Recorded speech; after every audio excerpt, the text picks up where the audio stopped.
हैदराबाद में BJP executive की meeting के दूसरे दिन वजीर आजम ने किया खिताब। कहा, अब बीजेपी के कंधों पर है एक भारत श्रेष्ठ भारत के सफर को पूरा करने की जिम्मेदारी। इससे कबल मीटिंग में सियासी करारदाद की गई पेश। अपोजिशन के मनफी तर्ज सियासत पर किया गया तंज। वजीर आजम आज शाम एक अवामी जलसे से करेंगे खिताब। महाराष्ट्र असेंबली स्पीकर के ओहदे पर बीजेपी उम्मीदवार राहुल नार्वेकर की जीत। नार्वेकर के हक में पड़े 164 वोट। महाराष्ट्र विकास अघाड़ी के उम्मीदवार राजन साल्वी को मिले 107 वोट। एसपी के द्वाराकीन ने नहीं की वोटिंग।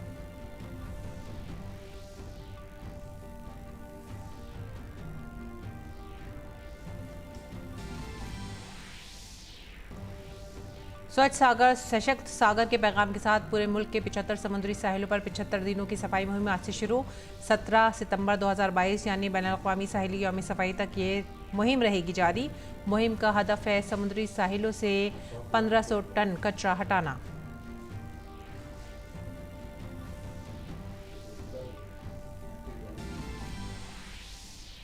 कश्मीर में लश्कर के 2 दहशतगर्दों को गांव वालों ने पकड़ा। पकड़े गए दहशतगर्दों के पास से भारी मकदार में हथियार और गोला बारूद बरामद। गांव वालों की बहादुरी के लिए 2 लाख रुपए और एलजी मनोज सिन्हा ने 5 लाख रुपए नकद इनाम का किया ऐलान।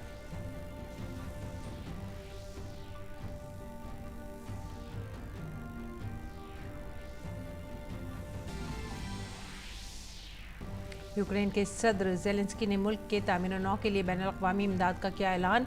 कहा, रूस के हमलों के सबब यूक्रेन को हुए नुकसान से उभरने के लिए इक़्तिसादी मदद की है ज़रूरत।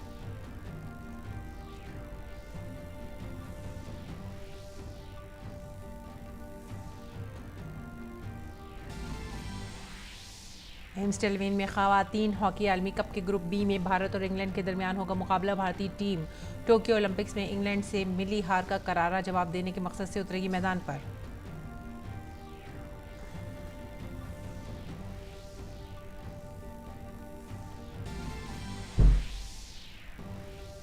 साल के तीसरे ग्रैंड स्लैम विंबलडन के आखिरी 16 में पहुंचे राफेल नदाल, निक क्रेगस और हार्मनितान। दूसरी तरफ जेसिका पेगुला, एगा स्वातिक और स्टीफेंसो सितिस्पास जैसे कदावर खिलाड़ी तीसरे राउंड में हुए बाहर।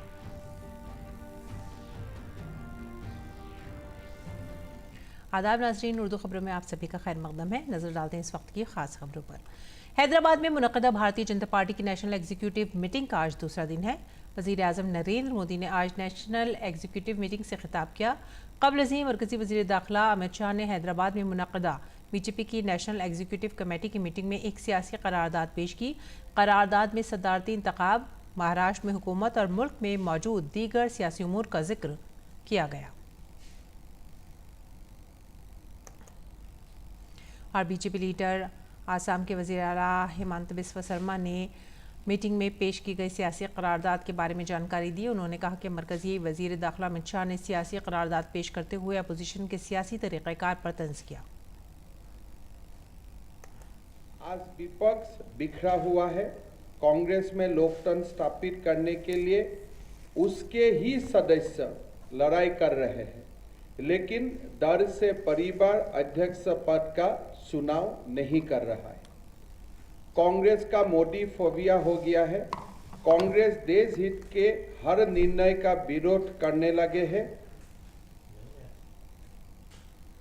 वज़ीर आज़म नरेंद्र मोदी की तारीफ करते हुए हेमंत बिस्वा शर्मा ने कहा कि पीएम मोदी की क़यादत में अब ज़ात पात और इलाक़ाइयत जैसे उमूर के बजाय तरक्की के उमूर पर इंतख़ाबात लड़े जा रहे हैं।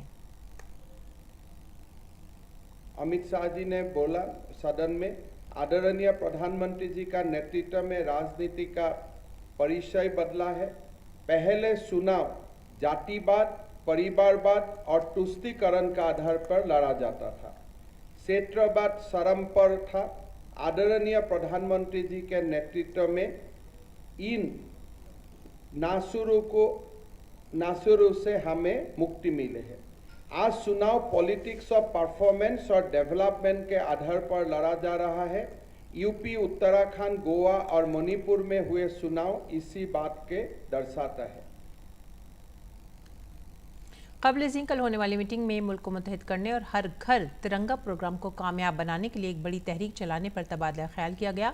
जब पोलिंग वाली रियासतों में तंजीम को मजबूत करने की बात हुई तो बूथ सतह पर कमेटियों को मजबूत करने और प्रमुखों को फ़ाल करने की बात भी कही गई।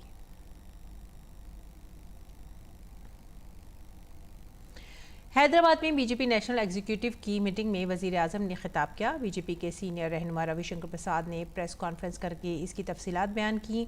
उन्होंने कहा कि अपने खिताब में वजीर आजम नरेंद्र मोदी ने आज तफसील से बीजेपी का मौक़िफ़, बीजेपी की तारीख और तरक्की का सफ़र, बीजेपी का मुस्तकबिल और मुल्क के तई हमारी जिम्मेदारी क्या है, इसके बारे में तफसीलात बयान की। वज़ीर आज़म ने कहा कि सरदार पटेल ने एक भारत की बुनियाद रखी थी जिसको तोड़ने की बहुत कोशिश होती थी। अब बीजेपी के कंधे पर एक भारत श्रेष्ठ भारत के सफ़र को पूरा करने की जिम्मेदारी है। रविशंकर प्रसाद ने बताया कि वज़ीर आज़म नरेंद्र मोदी ने कहा कि आज जब हम तेलंगाना में हैं तो बीजेपी बहुत जगह आगे बढ़ी है। बीजेपी को इसके काम, इसकी हुक्मरानी और ईमानदारी की वजह से आवाम की हिमायत मिलती है। वज़ीर आज़म ने कहा कि हमारी सोच तस्कीन से लेकर इत्मीनान तक होनी चाहिए और जब हम ये करेंगे तभी हमारे मकासद हैं एक भारत श्रेष्ठ भारत और सबका साथ सबका विकास, सबका विश्वास और सबकी कोशिशें पूरी होंगी। वज़ीर आज़म ने कहा कि मुल्क भर में हमारी माएँ और बहनें हमें बहुत सी नेमतें दे रही हैं, इसलिए ये हमारा फ़र्ज़ है कि उज्ज्वला योजना और 3 तलाक़ की तरह उनके लिए दर्जनों प्रोग्राम चलाए जाएँ। हमारी ये कमिटमेंट हमेशा उनके लिए होनी चाहिए। वज़ीर आज़म ने कहा कि बहुत सी ऐसी रियासतें हैं जहां अब भी कोशिशें जारी हैं। इसी सिलसिले में उन्होंने केरल, तेलंगाना और मगरबी बंगाल की बात की। उन्होंने कहा कि हमारी सोच जमहूरी है, इसीलिए सरदार पटेल कांग्रेस के रहनुमा थे, लेकिन उनका दुनिया का सबसे बड़ा मुजस्समा स्टैच्यू ऑफ यूनिटी हमने बनवाया। हमारी सोच जमहूरी है, इसीलिए जब हमने प्राइम मिनिस्टर म्यूजियम बनाया तो उसमें मुल्क के तमाम वज़ीर आज़म को जगह दी। आजकल बहुत सी सियासी जमातें अपना वजूद बचाने में मसरूफ़ हैं। प्रधानमंत्री ने 2 बातें बहुत रोचक कही इसमें। Our approach should be P2 to G2, pro people, proactive governance. प्रधानमंत्री जी ने एक और बात कही कि हमारा दूसरा लक्ष्य क्या होना चाहिए। दूसरा लक्ष्य ये होना चाहिए कि हम देश के सामने ये स्पष्ट अपना आचरण रखें, फ्रॉम अपीजमेंट टू फुलफिलमेंट, तुष्टीकरण से तृप्तिकरण। प्रधानमंत्री ने एक और बहुत महत्वपूर्ण बात कही। देश परिवारवाद से अब पूरी तरह उब चुका है। देश परिवारवाद की पार्टियों से भी उब चुका है। उनके एक शब्द थे, ऐसे दलों के लिए अब टिक पाना मुश्किल है। It is difficult for dynastic political parties to survive long. अन्य बात जो प्रधानमंत्री ने महत्वपूर्ण कही, आजकल कई राजनीतिक दल अपने अस्तित्व को बचाने में लगे हुए हैं। Many political parties which have ruled India for many years today are fighting for their existence. But the Prime Minister very categorically stated that this terminal decline of their very identity should not be a cause for humor for us or jeer for us. They should give us a larger commitment not to commit the mistake which they have committed. और Bharatiya Janata party की national executive meeting में आज तेलंगाना की सूरत हाल पर भी बातचीत की गई। मरकजी वजीर और बीजेपी के सीनियर रहनुमा पीयूष गोयल ने एक प्रेस कॉन्फ्रेंस से खिताब किया। उन्होंने कहा कि सी राव की क़यादत वाली तेलंगाना की TRS हुकूमत से रियासत के अवाम नाखुश हैं और हर हाल में तब्दीली की हिमायत करते हैं। उन्होंने कहा कि रियासत के अवाम इस कुंबा परवर हुकूमत को बदलना चाहते हैं। 8 वर्षों में TRS की सरकार ने लोगों की उम्मीदों को पूरी तरीके से ध्वस्त कर दिया। जिस प्रकार से भ्रष्टाचार का प्रतीक बन गई है आज तेलंगाना की सरकार, जिस प्रकार से यहाँ के एक परिवार में, मुख्यमंत्री भी उस परिवार का, सीनियर मिनिस्टर भी उसी परिवार का, सरकार पूरी, बाकी मंत्रियों के लिए कोई काम नहीं, एक ही परिवार के व्यक्ति पूरी सरकार चलाएं। एक प्रकार से परिवारवाद का एक बहुत ही दुर्भाग्यपूर्ण उदाहरण के रूप में आज तेलंगाना उभरा है। महाराष्ट्र में उद्धव ठाकरे की शिवसेना को एक और बड़ा झटका लगा है। असेंबली स्पीकर के इंतखाब में शिंदे धड़े ने अक्सरियत के इम्तहान से कबल कामयाबी हासिल कर ली है। बीजेपी उम्मीदवार राहुल नार्वेकर महाराष्ट्र कानून साहब असेंबली के नए स्पीकर बन गए हैं। असेंबली के खुसूसी इजलास से पहले दिन वोटिंग के जरिए स्पीकर के लिए वोटिंग हुई।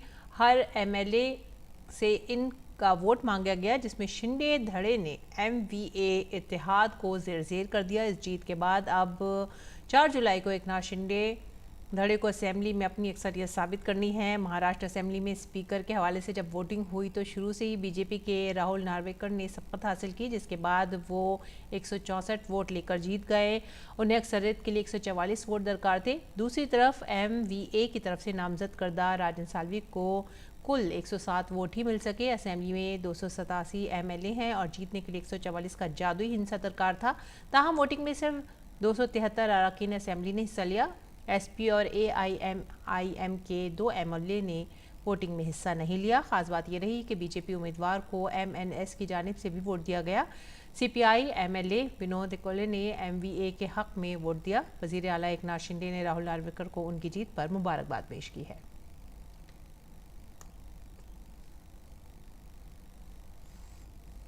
महाराष्ट्र में असेंबली के स्पीकर पर रस्साकशी के दरमियान बीजेपी MLA राहुल नार्वेकर को स्पीकर मुंतखब कर लिया गया है। बीजेपी MLA नार्वेकर की शिवसेना और NCP के साथ करीबी ताल्लुकात हैं। नार्वेकर NCP के सीनियर लीडर राम राजे निम्बलकर के दामाद भी हैं।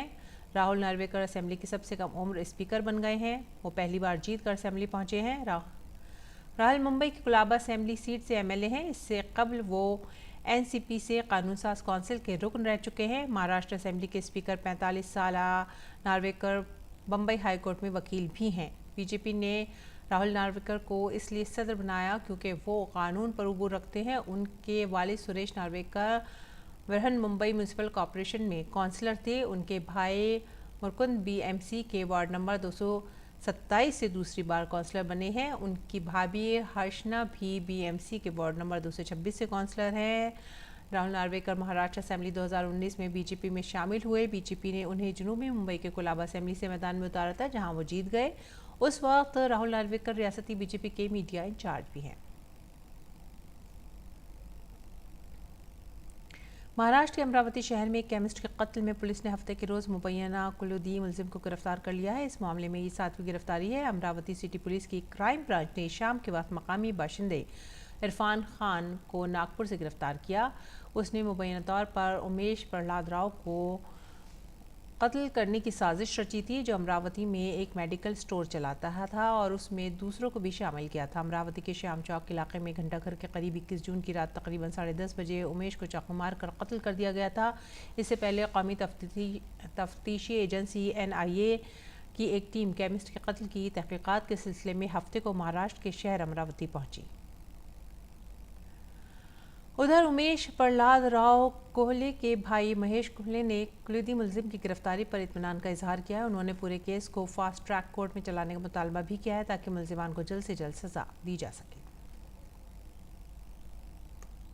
मास्टरमाइंड पकड़ा गया तो नो डाउट अभी इसकी स्पीड और बढ़ेगी और इसमें भी और कोई लोग शामिल होंगे तो उसको जल्दी पकड़ा जाएगा। और हमारी तो सिर्फ एक डिमांड है कि आप इसको फास्ट ट्रैक में डालिए और इस मामले में जिनको जितने जल्दी हो सके उतने सजा दी जाए। NIA जांच की है तो हम काफ़ी खुश है। हमें ऐसा लगता है कि ये मामला पूरा बहुत जल्द बाहर आएगा और इसमें सभी जितने भी लोग शामिल हैं वो पकड़े जाएंगे।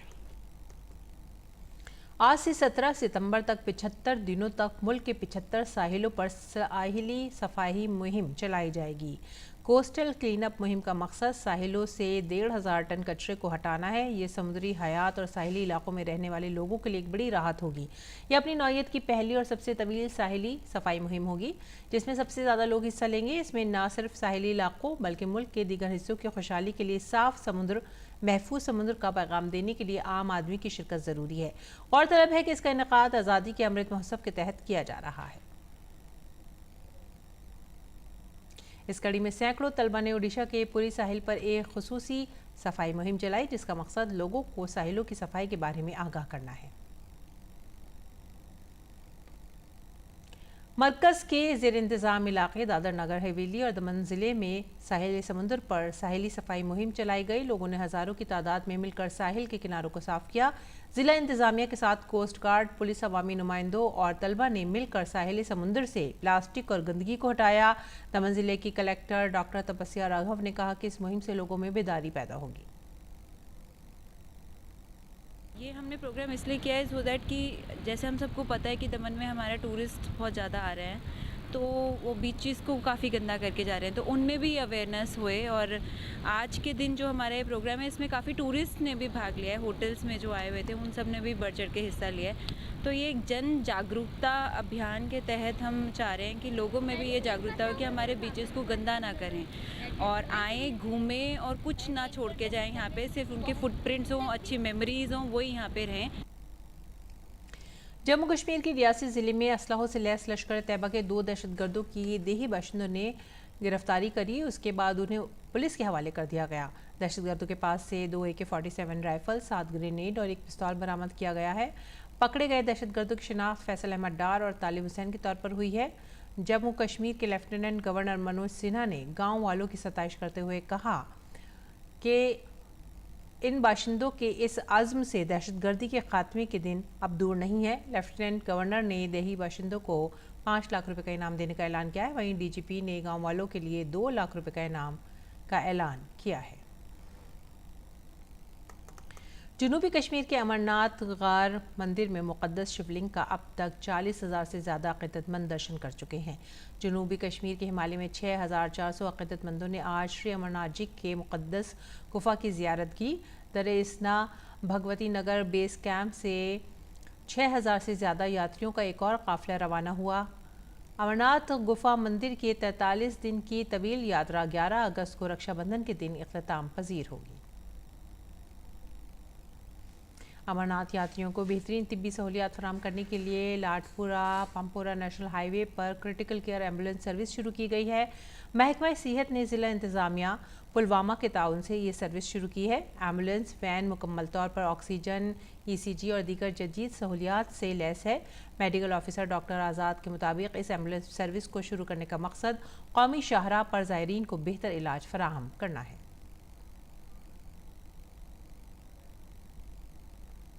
श्री अमरनाथ जी श्राइन बोर्ड ने भगवान शिव के अक़ीदतमंदों के लिए एक बड़ी पहल की है। जो अक़ीदतमंद इस साल अमरनाथ यात्रा करने नहीं पहुंच सकते हैं उनके लिए ई-दर्शन और ई-पूजा की सहूलत शुरू कर दी गई है। बोर्ड ने कहा है कि ऑनलाइन खिदमत उनकी वेबसाइट के जरिए हासिल की जा सकती है। श्राइन बोर्ड के चीफ एग्जीक्यूटिव ऑफिसर ने कहा है कि पुजारी अक़ीदतमंद के नाम पर पूजा और हवन करेंगे और ऑनलाइन पूजा में अक़ीदतमंद हिस्सा लेंगे। उन्होंने बताया कि प्रसाद उनके घर पर पहुँचाया जाएगा। और जम्मू कश्मीर के बालताल में बरारी रोड के करीब लैंडस्लाइडिंग से तबाहशुदा 2 पुलों की मरम्मत के बाद अमरनाथ यात्रियों के लिए रास्ता बहाल कर दिया गया है। चिनार कौर ने पुलों पर ट्रैफिक बहाल करने के लिए रातों रात तामीर नौ का काम किया। बरारी मार्ग पर मिट्टी के तोदे गिरने से 2 पुलों को नुकसान पहुंचा था, जिसकी वजह से अमरनाथ यात्री फंस गए थे। इस रास्ते पर ट्रैफिक का निज़ाम धरम बरम हो गया था।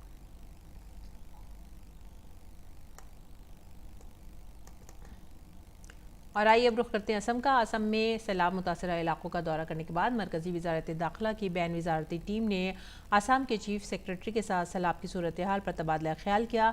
इससे कबल मरकज़ी वज़ारत दाखिला की एक बैन वज़ारती टीम ने अलगपुर रेवेन्यू सर्कल के तहत पांचग्राम सिटी रिलीफ कैंप, थंडरपार रिलीफ कैंप और दीगर रिलीफ कैंपों का भी दौरा किया। आसाम में सैलाब से अब तक 27 अजला में 22,17,000 से ज़ायद अफराद मुतासिर हुए हैं।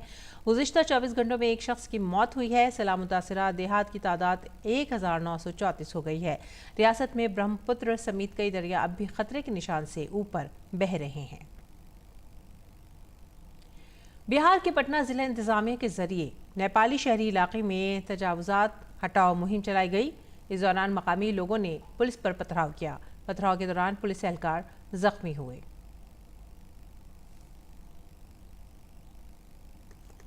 वज़ारत ख़ारजा ने मुल्क के खिलाफ जानिबदार और गलत तबसरों के लिए बैन अल-अक़वामी मजहबी आज़ादी पर अमरीकी कमीशन की तनक़ीद की है। वज़ारत ख़ारजा के तर्जुमान अरिंदम बागची ने कहा है कि हमने बैन अल-अक़वामी मजहबी आज़ादी पर अमरीकी कमीशन के ज़रिए भारत के खिलाफ जानिबदाराना और गलत तबसरों को देखा है। उन्होंने कहा कि ये तबसरे भारत और उसके आइनी ढांचे, उसकी रंगारंग और जमहूरी अखलाक की संजीदा समझ की कमी को ज़ाहिर करते हैं। बागची ने कहा कि अफसोस की बात यह है कि USCIRF अपने एजेंडे के मुताबिक अपने बयानात और रिपोर्ट्स में बार बार हक़ाइक़ को गलत तरीके से पेश करता है। इस तरह की कार्रवाई सिर्फ तंजीम के एतमाद और गैर जनिबदारी के बारे में खदशात को मजबूत करने का काम करती है। और बैनुल अक़वामी खबरों में यूक्रेनी सदर ज़ेलेंस्की ने यूक्रेन की बाज़ आबादकारी के लिए बैनुल अक़वामी तौर पर मदद की अपील की है। यूक्रेन के सदर ने कहा है कि रूस के हमले के सबब खित्ते में काफ़ी नुकसान हुआ है और रूस ने यूक्रेन के शुमाली और जनूबी शहरों में भी मिसाइल दागे हैं। रूस की तरफ से किए गए फ़िज़ाई हमलों में शुमाली शहर खार्किव में रेलवे ट्रैक और बिजली की लाइनें तबाह हो गई हैं। जनूबी शहर माइकोलाइव पर रूसी फौज के ज़बरदस्त बमबारी से शहर के मेयर ने लोगों से शेल्टर में रहने की अपील की है। वहीं यूक्रेन ने यह दावा भी किया है कि यूक्रेनी फौज ने खैरसान शहर से रूसी फौजों को बाहर निकालने में कामयाबी हासिल की है। उधर भारत ने अफगानिस्तान को इंसानी मदद के तौर पर 2500 मैट्रिक टन गेहूं की 15वीं खेप भेजी है। ये खेप अटारी वाघा बॉर्डर से भेजी गई है। मुश्तरका सरहदी टैक्स कमिश्नर बलबीर मंगत ने बताया कि अब तक अफगानिस्तान को 36,000 मैट्रिक टन गेहूं भेजा जा चुका है। भारत ने 50,000 मैट्रिक टन गेहूं भेजने का वादा किया है, जिसमें अब सिर्फ 14,000 मैट्रिक टन भेजा जाना बाकी रह गया है। ईरान के वज़ीर ख़ारजा हुसैन आमिर अब्दुल्ला ने शाम के सदर बशार अल असद से दो तरफ़ा मुलाकात की। ईरानी वज़ीर ख़ारजा ने कहा कि शाम और तुर्की के दरमियान जारी तनाज़े के ख़ात्मे में ईरान अहम किरदार अदा करने के लिए पूरी तरह तैयार है। वहीं शामी वज़ीर ख़ारजा ने ईरान की कोशिशों की सताइश की। और आइए रुख करते हैं खेल के मैदान का। खेल की खबरों में भारत और इंग्लैंड के दरमियान खेले जा रहे 5 टेस्ट मैचों की सीरीज़ के 5वें मैच के तीसरे दिन आखिरी खबर मिलने तक इंग्लैंड ने 6 विकेट के नुकसान पर 200 रन बना लिए थे। इससे कबल भारतीय टीम ने अपनी पहली इनिंग में 416 रन बनाए। नौजवान बल्लेबाज ऋषभ पंत और रविंद्र जडेजा ने पहली इनिंग में सेंचुरियां बनाई। ऋषभ पंत ने शानदार बल्लेबाजी करते हुए 146 रन बनाए, जबकि रविंद्र जडेजा ने 104 रन स्कोर किए। जबकि इंग्लैंड के तजुर्बेकार तेज गेंदबाज जेम्स एंडरसन ने 5 विकेटें हासिल की। भारत के बाद बल्लेबाजी के लिए आने वाली इंग्लैंड की टीम का आगाज खराब रहा। हॉकी की अगर बात करें तो भारतीय खवातीन की हॉकी टीम आज वर्ल्ड कप के पूल बी के अपने पहले मैच में इंग्लैंड से मुकाबला करेगी। पुरितमात श्वेता पुनिया की क़यादत में भारतीय टीम टोक्यो ओलंपिक्स में इंग्लैंड से मिली शिकस्त का बदला लेने की पूरी कोशिश करेगी। भारत और इंग्लैंड के दरमियानी मुकाबला रात 8 बजे शुरू होगा। गुज़िश्ता साल ओलंपिक्स में कांसे के तमगे के लिए खेले गए मैच में इंग्लैंड ने भारत को 4-3 से शिकस्त दी थी। वर्ल्ड कप से पहले भारतीय खवातीन टीम के हौसले काफ़ी बुलंद हैं। विंबलडन में मेंस सिंगल्स मैच में अमेरिका के टेलर फिट्स ने आखिरी 16 में जगह बना ली है। टेलर ने इवेंट के तीसरे राउंड में एलेक्स मॉल्कन को 6-4, 6-1, 7-6 से शिकस्त दी।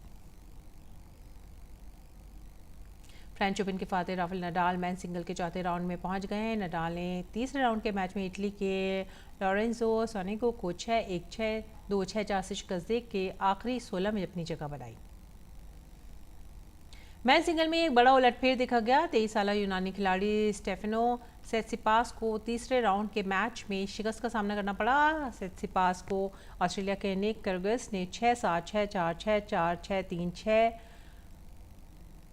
6-4-6 से शिकस्त दी। और भारतीय खातून ट्रैक एथलीट पारुल चौधरी ने 3000 मीटर रेस में एक नया रिकॉर्ड बनाया है। उन्होंने पिछले रिकॉर्ड को तोड़ते हुए रेस को 8:57.19 में पूरा किया। पारुल ने कामयाबी लॉस एंजलिस में मुनक़्क़िद साउंड रिंग सनसेट टूर में हासिल की। इससे पहले ये रिकॉर्ड 6 साल से पहले सूर्य लोगाथन के नाम था। मरकजी वजीर खेल अनुराग सिंह ठाकुर ने एक ट्वीट के जरिए भारतीय खातून ट्रैक एथलीट पारुल चौधरी को उनकी कामयाबी पर मुबारकबाद दी। अपनी मुबारकबादी पैगाम में वजीर खेल ने कहा, 6 साल पुराना रिकॉर्ड तोड़ने और यूए सनसेट टूर एलए में 3000 मीटर में 8:57.19 का नया कौमी रिकॉर्ड बनाने के लिए पारुल चौधरी को मुबारकबाद।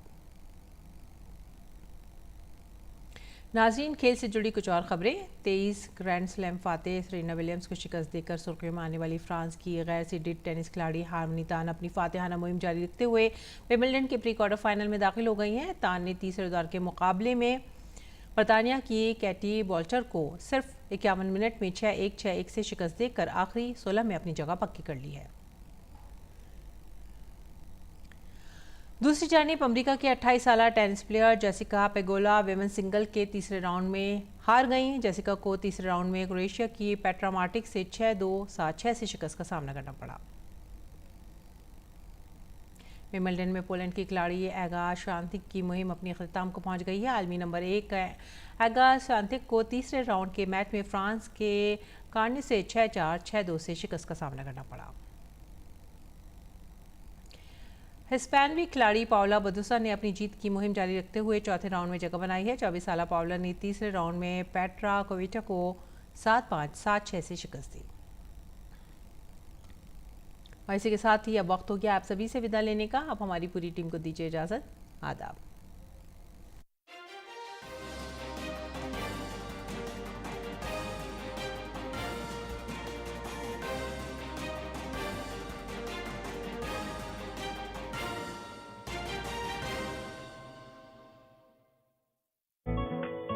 हजार रंग